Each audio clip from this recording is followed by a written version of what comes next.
Tu es sur le point de commencer le nouveau roman d'Italo Calvino. Si une nuit d'hiver, un voyageur.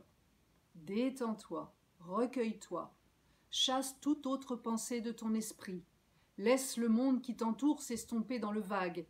Il vaut mieux fermer la porte. Là-bas, la télévision est toujours allumée. Dis-leur tout de suite aux autres. Non, non, je ne veux pas regarder la télévision.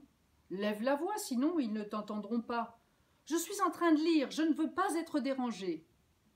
Il se peut qu'il ne t'ait pas entendu avec tout ce bazar. Dis-le à haute voix. Crie « Je vais commencer le nouveau roman d'Italo Calvino ». Ou si tu ne veux pas, ne le dis pas. Espérons qu'il te laisse tranquille. Prends la position la plus confortable qui soit.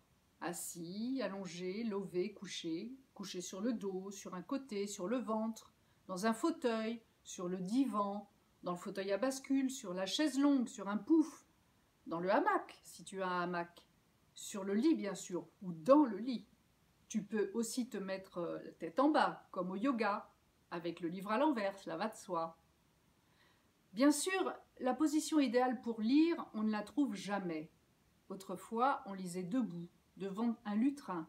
On avait l'habitude de rester debout sans bouger. On se reposait ainsi quand on était fatigué de faire du cheval.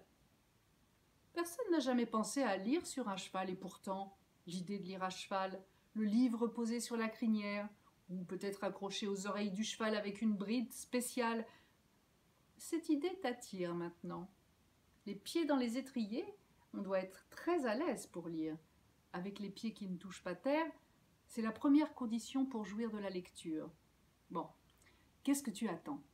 Allonge les jambes, allonge même les pieds sur un coussin, sur deux coussins, sur les bras du divan, sur les oreilles du fauteuil, sur la table à thé, sur le bureau, sur le piano, sur la mappemonde. Mais commence par enlever tes chaussures. Si tu as l'intention de garder les pieds en l'air, sinon, remets-les.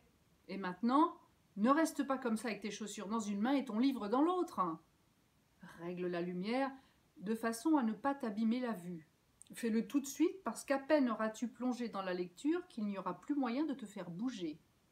Arrange-toi pour que la page ne reste pas dans l'ombre, une concentration de lettres grises sur fond noir, uniforme comme une bande de souris, mais prends garde aussi qu'elle ne soit pas exposée à une lumière trop forte qui viendrait se refléter sur la blancheur cruelle du papier et ronger les ombres des caractères comme en plein midi dans le sud.